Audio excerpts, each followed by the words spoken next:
Ryan Songalia, BoxingScene.com, here with undefeated welterweight prospect Quincey Williams. The Quiet Storm, is that your nickname? Yes, Quiet Storm. Well, I'll tell you what, you weren't very quiet tonight. You scored your 6th straight knockout to begin your pro career. Knocked out Christopher Rodriguez, who I believe entered with a record of 13-1-1 tonight. It was your first 8-round fight. Tell me about that win tonight. Did you expect to get a guy with a record like that out so early? Yes, we saw a little footage of him wherever we could find it at, so we had a game plan on stopping him. He was a southpaw, and I know you fought a lot of different fighters, but are southpaws something that you excel against? Yes, I think so. Growing up, I used to always spar a southpaw, around the D.C. area, southpaws there. I was sparring a southpaw named Nasheed Smith when I was in D.C., so I was well prepared for a southpaw.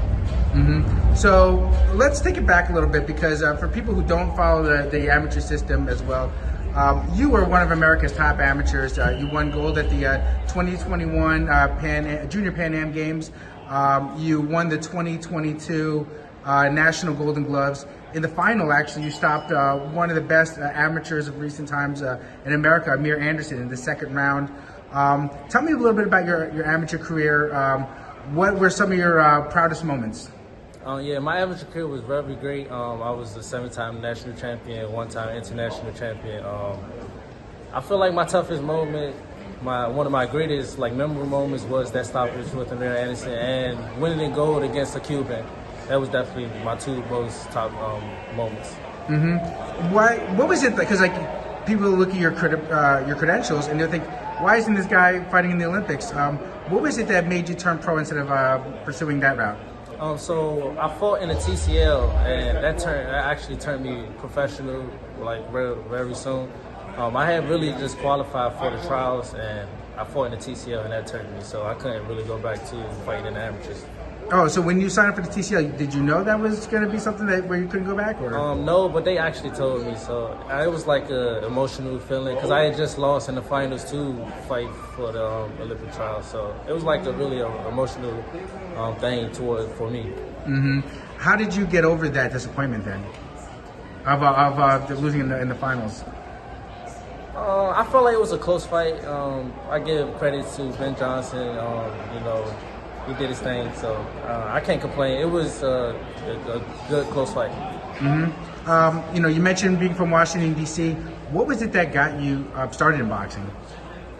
I think it was just God, really, because I just walked into the gym. I saw people training, and ever since then, I've just been in it ever since. How old were you then when you did that? I was 7 years old. 7 years old. Was it did you see boxing on TV or something like that, and that kind of made you want to do it? Or was it you just thought, hey, they let me punch people in the face here? What was it? It was just like a gut feeling, I guess. I can't really explain it. I just seen people training, seen something I liked, and I just went for it. How many amateur fights would you say you had? Roughly around 120, 130. Understood. So, you're from D.C., a lot of great fighters out of there. Tell me, who would you say are the best guys? I'm thinking off the top of my head now. There's a lot of great fighters coming up right now, of course, Lamont Rocha, world champion. There's Mark Too Sharp Johnson, the Peterson brothers. Who were some of the guys from D.C. that you looked up to and you think are underrated or deserve more praise? I never really looked up to the D.C. people like that. I looked up to people like Floyd and Adrian Bronner. He used to come down there. I looked up to him very much. Devontae Davis, guys like that. So this was your first 8-round fight. You're still very young, but that's already a milestone. You're at the 8-round level. What do you see for your timeline in terms of fighting the best fighters in and around your weight class? Do you have a timeline for when you want to step up and become a contender and eventually a champion? Hopefully within the next 2 to 3 years, I would say, on that championship level. I would say probably 2-3 years. I'm 22, so 24, 25 should be a good age. Now, I've seen, though, that you are signed with, is it Swift Promotions? Yes. So you signed with Swift Promotions. Danny Garcia, who's fighting in the main event tonight. What does your rest of your team look like? Trainers, managers, etc. I actually don't have a manager. My two coaches are Wahid Rahim and Rasheem Jefferson. I actually just started really training with Rasheem Jefferson this camp. It's been a beautiful camp. He taught me a lot. He pushed me very hard this camp, so I'm grateful I'm working with him.